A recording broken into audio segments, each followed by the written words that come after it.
Matt and Mike's Matinee. Hello, everybody. Today we're going to be talking about the movie Bugonia by Yorgos Bugonia. Lanthimos. It's his newest film. I'm a fan of him. I have seen several of his movies in the past. I kind of knew what I was getting into, but Mike didn't. So this is the very first movie of his you've seen. I roped you in to go in to see it with me.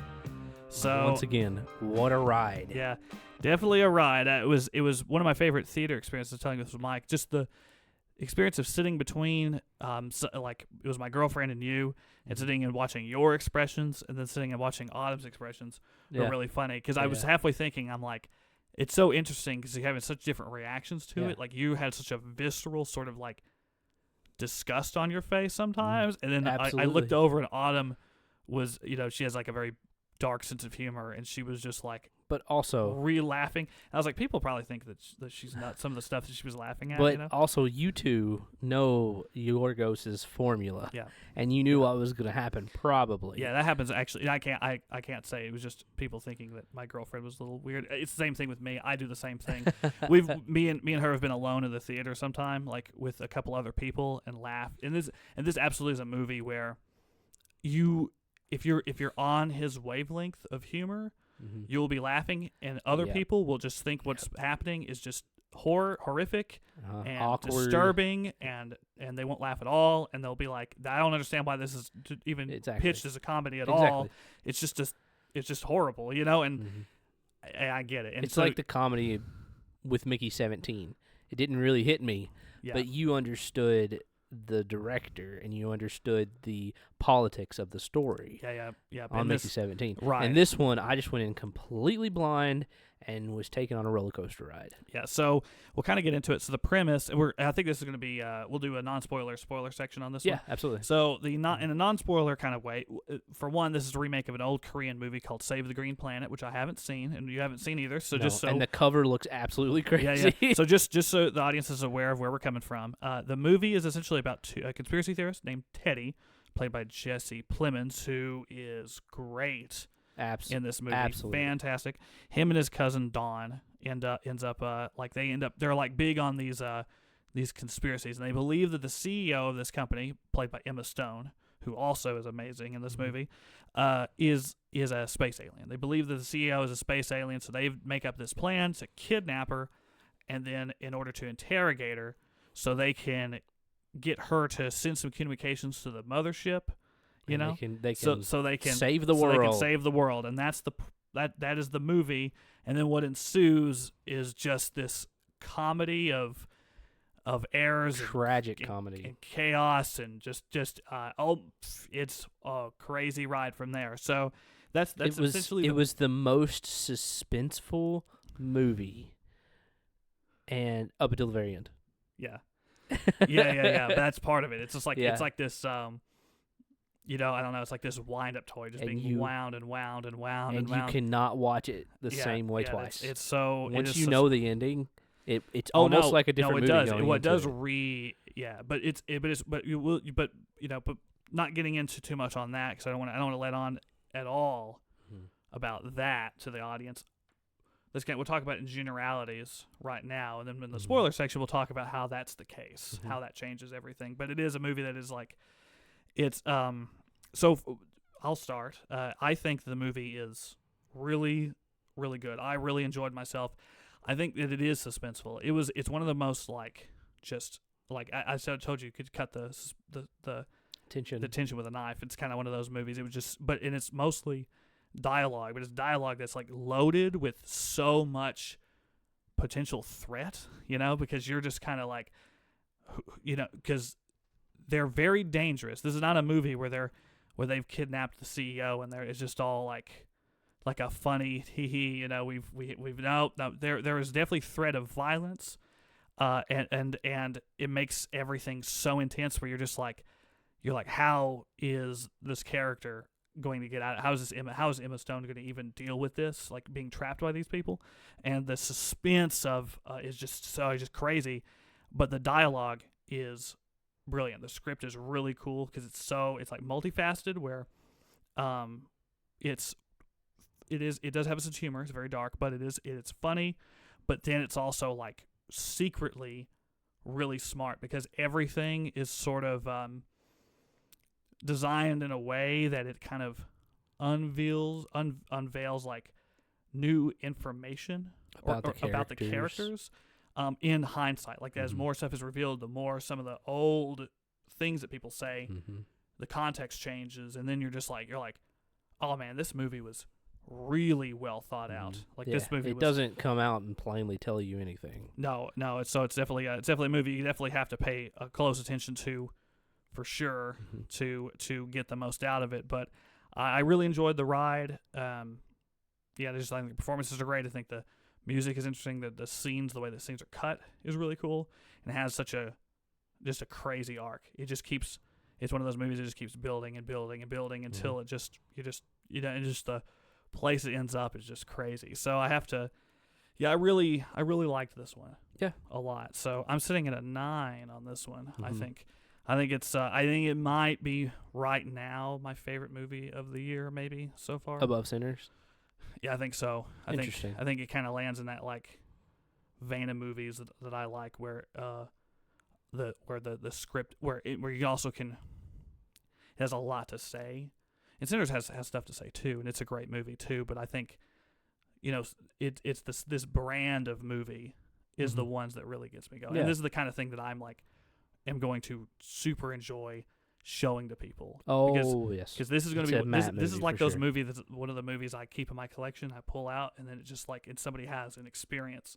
Sinners is a great movie, and it's going to be one that's enjoyable. But that's like that. That's like one of those little underground movies you just blow someone's mind with. It's really cool.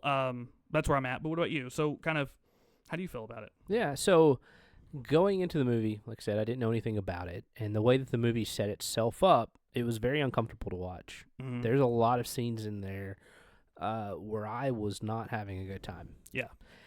Yeah, there's some unfun stuff in that movie for sure. And the characters are so fundamentally flawed that you almost just kind of want to walk out of the theater. And that's an understatement. I mean, it's they are flawed. And capital F, flawed. And the way that the movie presents itself, they're not flawed because they want to be. They're flawed because of the way that the world has shaped them and the actions that have been done upon them or around them.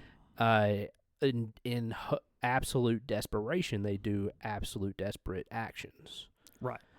And so, to me, I did not enjoy the movie that much, considering how it made me feel. Not to say that the director did a bad job with that. That's what he was going for. It's fantastic for that reason. But really, what made the movie good for me was the ending. Right. And the ending, the message, and eventually kind of like what it's kind of getting at. I don't think anybody's a good person in this movie. Yeah. Yeah, and, right. They write them in such a way, in a deep way, like that's you what said. that makes the movie. It makes it interesting. Pretty interesting. Yeah. I gave it a 7. I gave it a 7. And it's really good. I mean, considering that you were so against it, because even when we first showed up to the theater, you're like, it started out. I don't know about this premise, and then you're just like, I don't know about this movie. I could tell there was a couple of scenes there where I was like, it lost point. It lost point. It was like at a 2, a 3 or a 2 for the longest. And I was sitting there. I was like, I'm just ready to get through this. Yeah, I'm ready to be done, and just leave. But once again, the way that that Yorgos released that tension through the whole movie made it an absolute worth watching. Yeah, it's just a crazy feat to do that, to pull you out of the. I was to rescue you from drowning. Yeah. It's basically. I probably had the best experience out of all three of us, considering that I've had no history. Yeah, well, yeah, it just I can only imagine, like once it starts to it just starts getting crazier and crazier. Like what was kind of going through your head, you know? But it was I wish I was there. I mean, I've been there though. I think it was the dinner scene for me where the movie started to really ramp up. Yeah, a lot of it was just set up at that point. Yeah, I agree. That's and then the dialogue on the movie scene on the spaghetti scene. Yeah. Which we can get into whenever we get we our definitely spoiler. will. But no, that's really good. So yeah, definitely, we're definitely going to cover that in a minute. So basically, 9.7. So that basically puts it. That's really good. Mm-hmm. So yeah, highly recommended. So. I guess we'll move into the spoiler section. So everybody, hope you enjoyed the video so far.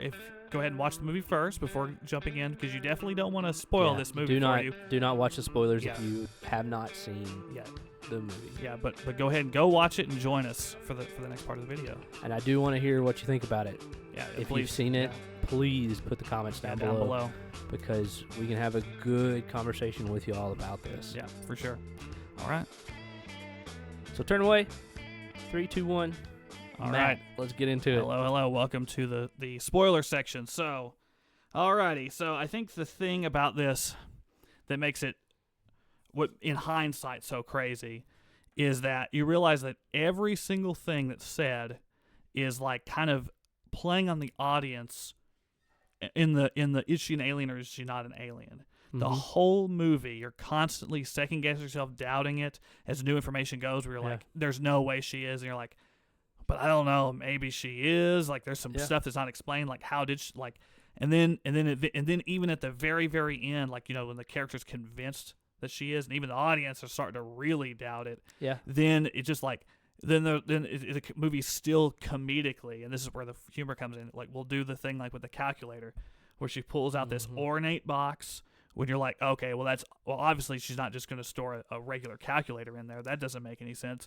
But then she's sitting there typing in the buttons on the, and you're just sitting there like, but is she just still faking it? Like even to the very last second, you're not really sure. But then you go back, and once the reveal happens that she is an alien, then you're just like, oh man. Then like. Well, then certain things in dialogue make more sense. The fact she survived the torture scene from being electrocuted at such a high voltage makes more sense. The weird anomaly, like whenever the cousin character is pointing the gun at her and the screen starts doing that weird glitching stuff, and you're just, I didn't notice very very subtle. Like it starts like there's some really weird, subtle kind of things going on. And you're just think that she influenced him in that situation? Quite possibly. That quite possibly could.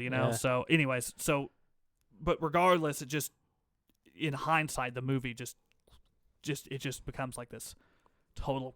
I think to me, the most confused point in the movie for me was when she found the dissection table. Yeah. And she found the information that was on the table. Yeah. And then she comes out and she just pretty much starts talking about the history. Yeah.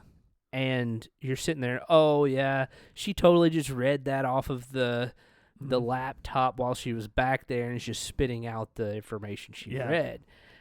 When in all honesty, it was true. Yeah, it was an alternate version, or maybe it was. Maybe she was reading it from his stuff. Maybe she was offering a different version of what was, or it was the actual truth. Yeah, it was the actual truth. I think personally, I think it was the truth. Yeah, for sure. And I think that's the deal. And then I will say, like, whenever he comes back after she's breaks out and she sees all that stuff and she sees that he actually was able to kill two aliens. Like, that's what she was mad about. Because originally you're because you're eventually, because even that piece of dialogue where she's just like, how many of them were, the aliens? And he's like, 2. At first you were thinking that she was asking it because at that point you still don't know if she's an alien or not. She's trying to convince him. But then you're just like, well, then she was like, no, she was actually concerned that he was able to get 2. And that's when she started to really take him seriously, more seriously. But to be honest, if you decide to view it at that point as she's covering up, that is the moment when you could say, okay, she's just really, really smart.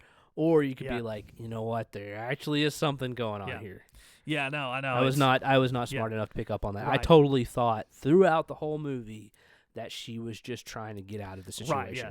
Which you would. I mean, because it's the information presented to you is just there's just nuggets of doubt. But not enough. At that point in time, I'll still say at that point in time, I was still heavily leaning on she's just a normal CEO. It really, but as I said, in hindsight, you're like, it's so obvious. Yeah, all of it is. Yeah, man, it just. You definitely cannot watch this movie the same way No. twice. And I really want to see it again, just to see I want to see how much you could pick how up much on the information is like, how much the movie's told early. Like, I'm wondering if there's like even subtle hints from the very beginning when she's like in her office and so on and so forth. Right. Like, I'm wondering if actually the people maybe even inside of the building are part of them or is in on it all. Or yeah.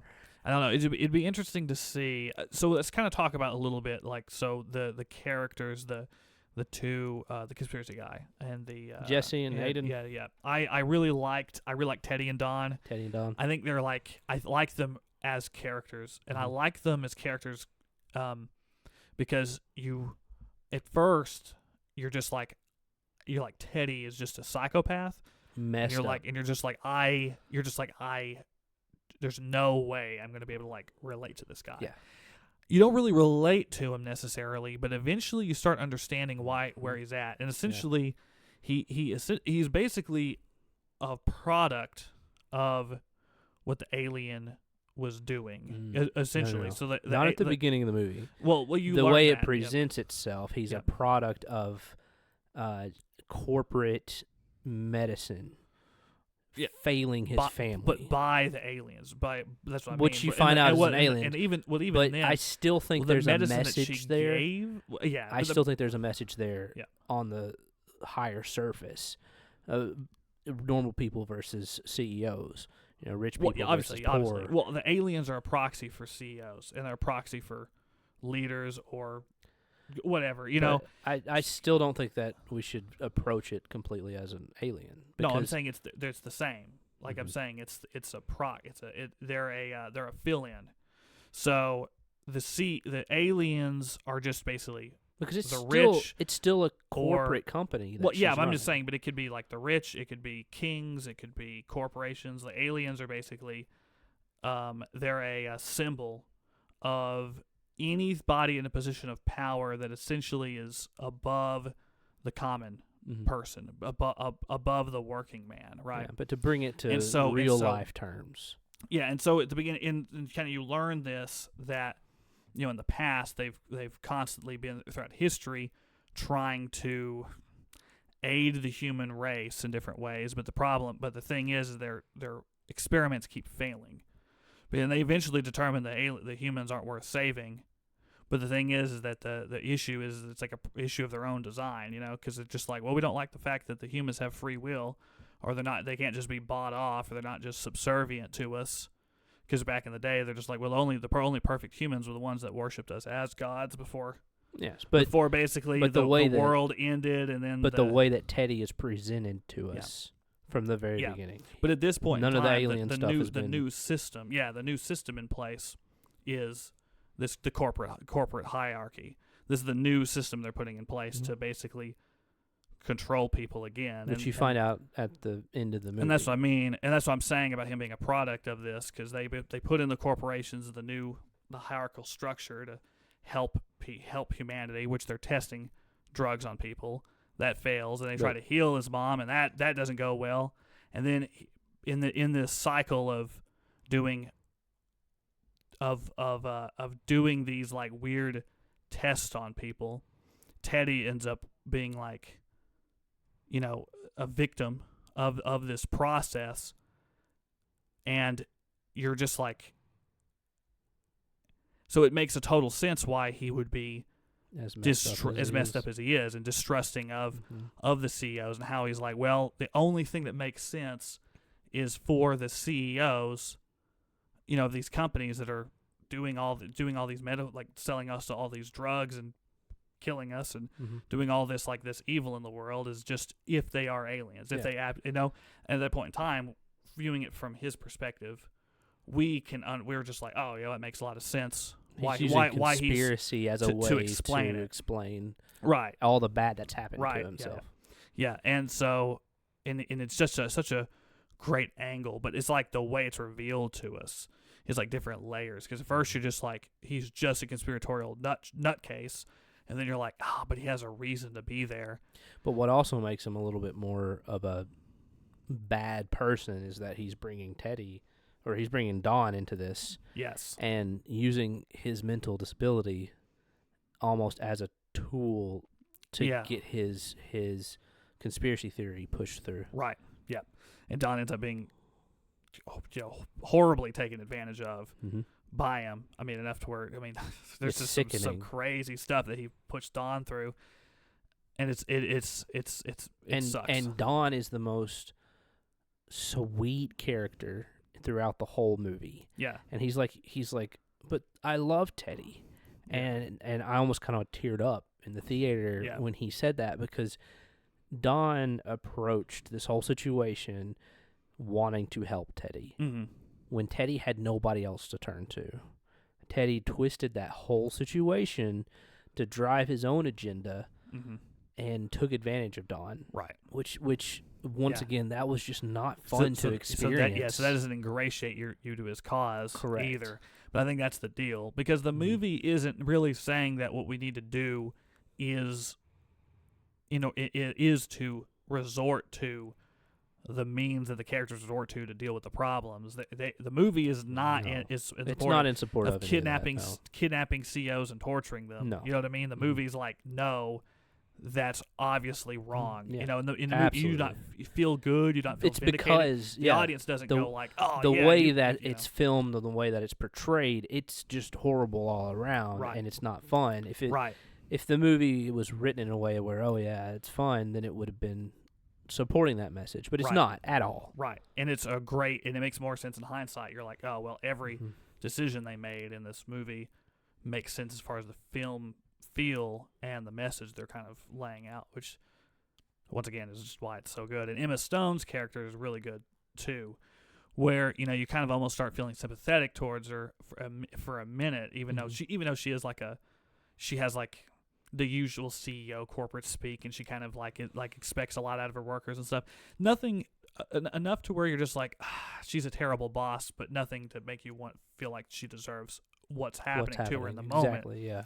Until things start coming out, until more and more of her opinions start coming out, and the more you're kind of like, ugh, you're also not good either. Again, the spaghetti scene. Yeah, in the spaghetti scene where she's kind of talking about how bees are kind of superior to humans because they don't have minds of their own, and they follow the status quo. And where he almost chokes. I mean, she almost escapes and chokes out chokes out Teddy. Teddy's with screaming like, "I'm a winner, you're a loser," like that whole thing. You're just like, you're like, man, and then you're really messed up. Yeah, and then she mentions that too. She mentions that she might have enjoyed being a human and playing as a human. Too much. Well, and then it started to transform her. But I don't think that's in a bad way. I think that's kind of a cop out, a little bit, because I think that if they were there and they saw the race and then they kind of started sculpting them. Yeah. And then how different are they from the humans anyway? I do think, if I remember correctly, she mentioned that humans were a side product of their experimentation, right? An unexpected side product, right? And so that's what they're current. They wiped out the dinosaurs, and what they did was they wiped out the dinosaurs on accident, and then they decided to help the humans around as a penance for what they did, supposedly. But the problem was that they kept trying to come up with solutions that didn't work. And then they just blamed it on the humans. Like the minute that one of them, where they kept dealing with the repercussions of what they were doing, and then they single-handedly decided, based on the actions of Teddy, to just kill everybody, kill the whole human race, which is an interesting and unfortunate end, to things. And I think it's a criticism of. I'm a sucker for movies where everybody dies. That mentality, you know what I mean? It's that mentality of just like the end all be all. If I can't fix it now, or if I'm frustrated, let's just throw it all away. Well, I also think it's kind of where Yorgos believes that things are headed. That basically that this issue is not going to get resolved, and that humanity is just going to die because for the product of their own inability to make change happen, and they're just going to destroy the planet and just wipe humanity out. I think is basically kind of the end game. It has a very bleak kind of nihilist message at the end of the day, but I don't think that. But I don't think it makes the movie. I never bad, thought about it. I never thought about it that way. How Emma Stone's character Michelle represents kind of the corporate side of not really making any progression, and then how Teddy's side also represents about almost going backwards. Conspiracy theories and following all these people who say things that are, not scientifically proven, and a lot are scientifically debunked, and then the people who because their inability to the fact they feel powerless to make changes in kind of meaningful ways, then they kind of they just kind of say it's something else's fault. That's completely different. And then they get stuck on like flat earther forums, which and then you have Michelle, who is like, okay, we have all this money and power and everything, and we're gonna do good, but really we're just trying to make ourselves better. And so then at the end, I never thought about it as a fight between Null and Null. Yeah, which I think it is kind of I think that's kind of what it's getting at. And basically all this to say, like, but I think the movie is still so open to interpretation because, I mean, honestly, there's debates that you could say it's a movie that kind of deconstructs the idea of like intelligent design almost as a concept. True. Or there's so many different ways. It's I don't really layers think that, upon layers. I don't really it's think an that. onion. Yeah, I don't really think that any particular take is wrong. I think that it's intentionally a little open to that interpretation. But I think that's what makes it interesting. I think the discussions and the debates and stuff that'll happen from this, I think, is part of what makes this movie interesting, and maybe the one I like the most. Because I like movies that create dialogues between me and my friends, which I think is why I like it. So, like, this is definitely a movie that's going to stick with me for a long time, and I think my perspective of it and my thoughts of it will change this time next year type thing. Yeah.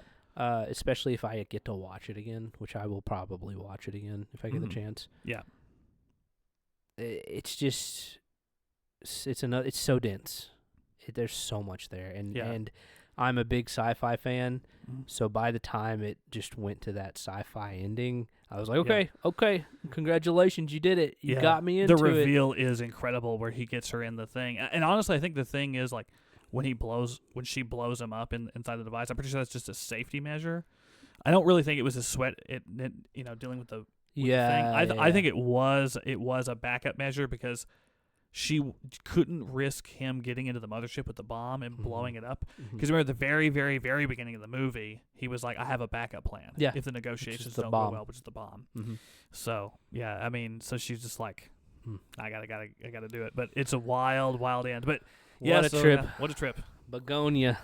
I think that's good. I mean, honestly, you're right. There's so much to unpack. We could have easily done a electric state, like, travel through the movie kind of video on it, If you guys honestly want to see us break down Bugonia bit by bit, I would love to dive into it with you guys. Yeah, that'd be cool. I'd be up for it. But so just let us know. Yeah, let us know down below. Yeah, I think that's good. I think I feel pretty strong about it. I think we kind of knocked it out. So yeah, let's do this thing. Thanks guys for watching, and as always, see you on the clip side. Bye everybody.